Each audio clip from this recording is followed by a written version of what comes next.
नमो बुद्धाय, जय भीम दोस्तों। मैं हूं आपका दोस्त मिथिलेश और आपने देखना शुरू कर चुके हैं एमजी ब्लॉग्स। दोस्तों जैसे कि आप देख सकते हैं कि मैं आया हूं महाराष्ट्र मुंबई में। यहाँ पर मुंबई यूनिवर्सिटी में मैं आया हूं। यहाँ पर बच्चे पढ़ते हैं और पिछले कुछ दिनों से यहाँ पर बौद्ध भिक्षु के साथ अन्याय हो रहा है। एक जगह भंती विनयचार्य जी को जेल में डाला जाता है, एक जगह बौद्ध भिक्षु को पीटा जाता है, वो भी नंगा करके। दोस्तों आज हम उनसे मिलने आए हैं और उन्हीं से जानेंगे कि उनके साथ क्या क्या हुआ है और किसके लिए वो इतनी लड़ाई लड़ रहे हैं। आप देख सकते हैं कि वो सड़क पर सोने के लिए मजबूर है, देख सकते हैं आप। बंती जी, वंदामी, मंगल। आपका मेरे चैनल पर बहुत बहुत स्वागत है। आपके साथ क्या हो रहा है ज़रा हमें बताइए, ताकि संपूर्ण भारत और देश विदेश की हमारी जनता को पता चले कि इस यूनिवर्सिटी में आपके साथ क्या अन्याय हो रहा है। दरअसल हम 3 मांगे लेकर बैठे हैं जी। 3 मांगों में से एक मांग है बच्चों के लिए हॉस्टल जी। और यहाँ एक CBS नाम का सेंटर है। उन्होंने 2 जगहों को हथियार रखा है, उसमें से हम कह रहे हैं एक जगह खाली करें और वह यूनिवर्सिटी के बच्चों के लिए हॉस्टल बने। और दूसरे 2 मुद्दे पाली के संदर्भ में हैं। यहाँ पाली का डिपार्टमेंट है, बहुत अच्छे खासे तरीके से चल रहा है जी। पर इतना होकर भी 2005 से चल रहा है, वो एडेड नहीं है, उसको गवर्नमेंट का अनुदान नहीं है। और हम चाहते हैं कि वो एडेड बने, उसको गवर्नमेंट का अनुदान शुरू हो, जिस वजह से प्रोफेसरों की भर्ती हो जाए, कुछ इंफ्रास्ट्रक्चर मिल जाए, ये सारी बातें। उसके बाद उसको एक ज़मीन दी जाए। यहाँ एक अवस्था पहलवी नाम का सेंटर है, उसमें उसको डालकर अवस्था पहलवी, पाली प्राकृत, इस तरह का एक सेंटर बनाया गया है। तो हमारा कहना है कि वो सेंटर ज़रूरी नहीं होता है, डिपार्टमेंट ज़रूरी होता है। डिपार्टमेंट के अंदर सेंटर होता है, तो आप डिपार्टमेंट को सेंटर दीजिए। ये ना करते हुए डिपार्टमेंट को मार रहे हैं और सेंटर बना रहे हैं। तो हमने कहा ये नहीं चलेगा, हमें स्वतंत्र ज़मीन दी जाए जिस पर एक पाली भवन खड़ा हो जाए, पाली की बिल्डिंग खड़ी हो जाए। तो इन मांगों के लिए हम यहाँ सत्याग्रह के लिए बैठे हैं, ये आंदोलन चल रहा है। पर हुआ ऐसे कि यूनिवर्सिटी के जो लोग हैं ये मुद्दों को ना देखते हुए कि क्या है मुद्दे, उनको कैसे सुलझाना है, ये ना देखते हुए हम कैसे उठे यहाँ से, इसकी पुरजोर कोशिश कर रहे हैं कि हम कैसे उठे। हम उन्हें कहते हैं कि आप हमें उठाने के फिक्र मत कीजिए, आप हमने जो मुद्दे उठाए हैं उनको देखिए। तो वो उनको ना देख रहे हैं। तो ऐसा ये चलते हुए उन्होंने बहुत सारी मीटिंग्स लगाई है, 2-3, जो मीटिंग लीगल नहीं थी, इलीगल मीटिंग लगाई। तो हम ये कह रहे हैं कि ये इलीगल मीटिंग मत लगाइए, आप लीगल मीटिंग लगाइए। लीगल मीटिंग से होगा कि आप कुछ तो हल निकलेगा, पर ये इलीगल मीटिंग लगाते और हम पे दबाव बनाते हैं लोगों को मिला मिलवा कर। अच्छा। अभी उन्होंने आखिरी हथियार उठाया हमें उठाने का, तो हम तो यहाँ से उठ नहीं रहे, तो हम कैसे उठें। तो इन लोगों ने हमें टर्मिनेट कर दिया, हमारा PhD जो कैंसिल कर दिया है। अब उसके लिए उन्होंने बहाना बनाया UGC का रूल, तो हम उसको मानते हैं, वो रूल की कदर करते हैं। पर उसके बावजूद इन्होंने अपने कुछ रूल बनाए हैं एकेडमिक काउंसिल ने, वो जानबूझ के हमें फंसाने के लिए उसमें रूल बनाया गया है और जिसमें हमें बिठाकर उन लोगों ने टर्मिनेट किया है। फिर भी हमारे पास इतने पुख्ता सबूत है कि वो हमें टर्मिनेट नहीं कर सकते। उनका कहना है इनका प्रोग्रेस रिपोर्ट नहीं है, तो हमने 2 प्रोग्रेस रिपोर्ट डिपार्टमेंट को सबमिट किए हैं। उनका कहना है रिकमेंडेशन नहीं है, तो हमने कंटिन्यूशन के लिए जो रिकमेंडेशन लिया था उस पे गाइड का रिकमेंडेशन है, हेड का रिकमेंडेशन है। तो ये जो बुनियादी झूठ पे चल रहे हैं पहले से, और हम इनका इसीलिए विरोध कर रहे हैं कि आप बुनियादी झूठ मत रहिए। आप जिस अहदे पे बैठे हैं उससे आप सच्चाई के साथ दीजिए। तो ये सवाल हल नहीं कर रहे हैं, मुद्दों को हल नहीं कर रहे हैं, ये हमें यहाँ से उठाने पे तुले हैं। पर ऐसा क्यों कर रहे हैं कि सरकार को नहीं दिख रहा है यहाँ पे पाली का वो बनाना चाहिए, या ये आपकी यूनिवर्सिटी को नहीं समझ में आ रहा? अभी सरकार, दोनों तरफ की सरकार और ये लोग एक ही इससे निकले हुए हैं, एक ही भट्टी से निकले हुए हैं, तो वो ऐसा होगा ही, जायज़ बात है। ओके, आप ये यहाँ पे कब से रह रहे हो ये टेंट में? ये 2 महीने 21 दिन हुए आज। हाँ दोस्तों, ये यूनिवर्सिटी का मेन गेट है और मेन गेट पे ही इनका ये टेंट लगा हुआ है और आप पीछे देख सकते हैं बोर्ड भी है, वहाँ पर लिखा भी है कि 2 मंथ्स एंड 21st डे, 2 महीने 21 दिवस हो गए हैं यहाँ पे वो धरना प्रदर्शन दे रहे हैं, लेकिन इनकी मांगे पूरी नहीं हो रही है। बराबर भंते जी? जी। तो फिर आगे का क्या अभी नियोजन है आपका? अभी हमारे साथ जो उन्होंने किया है उसका तो हम जवाब देंगे और कहेंगे कि ये सही नहीं कर रहे हो आप, और हमारे पास जो हमारे लिए प्रूफ्स है वो देंगे। ये हुआ हमारे PhD के संदर्भ में। पर सबसे जरूरी हम मुद्दों पर बैठे हुए हैं जी।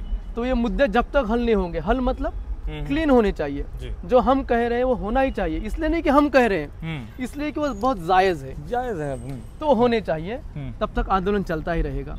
और समाज लेकिन आपको सपोर्ट कर रहा है कि नहीं कर रहा? समाज सपोर्ट कर रहा है, बहुत सारे लोग सपोर्ट कर रहे हैं, पर बहुत सारे लोग ऐसे भी हैं जो सिस्टम के साथ पल रहे हैं, बढ़ रहे हैं, तो वो हमारे खिलाफ और हमारे आंदोलन के खिलाफ कुछ बातें कर रहे हैं। हमें सबसे गुजारिश है, आपके दिमाग में कुछ भी चल रहा हो, यहाँ आइए, हमसे बात कीजिए। अगर फिर भी लगता है कि हम गलत है तो फिर हमारे खिलाफ रहिए, पर हमें ना बोलते हुए, बात ना करते हुए, ना जानते हुए, ना समझते हुए हमारे खिलाफ मत रहिए, आंदोलन के खिलाफ मत रहिए, क्योंकि हमारा आंदोलन नहीं है, आपका आंदोलन है, हमारी आने वाली जनरेशन के लिए, आगे वाली पीढ़ियों के लिए है।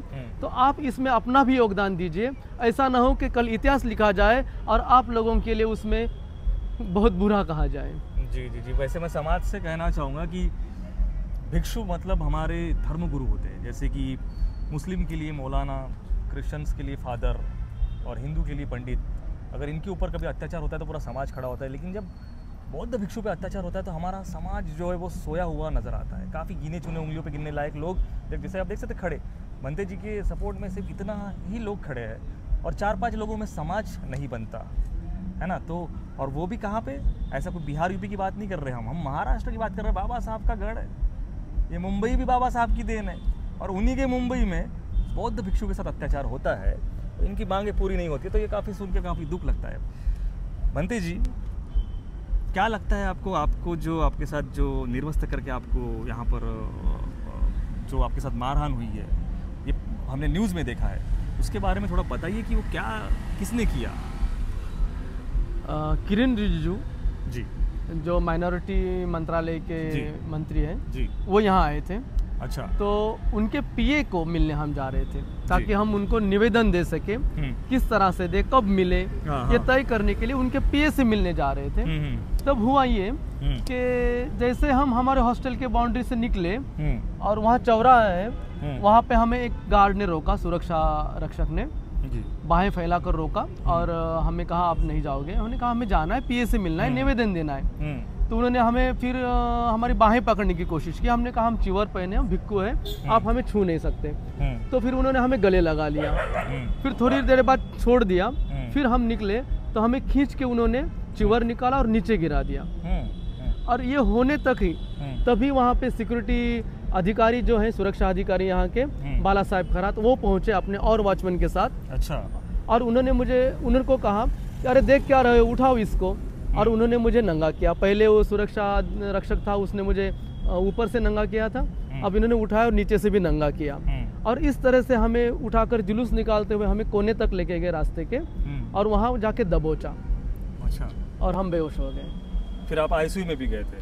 तो फिर उन्होंने कहते, बाद में मुझे पता चला पुलिस की तरफ से, जब मैं अस्पताल में था, कि इन्होंने मुझे बेहोश होने के बाद अपनी गाड़ी में डालकर बीकेसी पुलिस स्टेशन लेके गए और वहाँ से पुलिस वालों ने मुझे अस्पताल में भर्ती किया। अच्छा जी। और अभी आप यहाँ पर ये धरना प्रदर्शन दे रहे हैं, तो आपको कोई तकलीफ यहाँ पर दे रहे हैं, फिर से कोई टॉर्चर वगैरह ऐसा कुछ? टॉर्चर ये है कि बहुत सारे लोगों को मेरे पास भेजते हैं कि कुछ सेटिंग करें, आप उठिए, कुछ मत कीजिए हमारे खिलाफ। उल्टा हमें नंगा करके हम पे केस की एफआईआर दर्ज है, और हम ही से कहते हैं कुछ सेटिंग करो, बैठो, हम साथ बैठते हैं।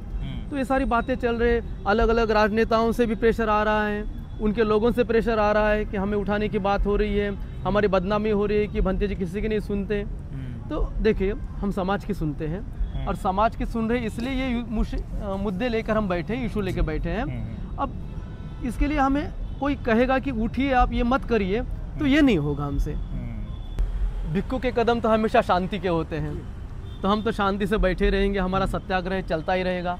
जब तक मांगे पूरी नहीं होगी, हम सत्याग्रह में बैठे रहेंगे। आगे का नियोजन क्या है आपका? आगे का नियोजन तो लोग तय करेंगे।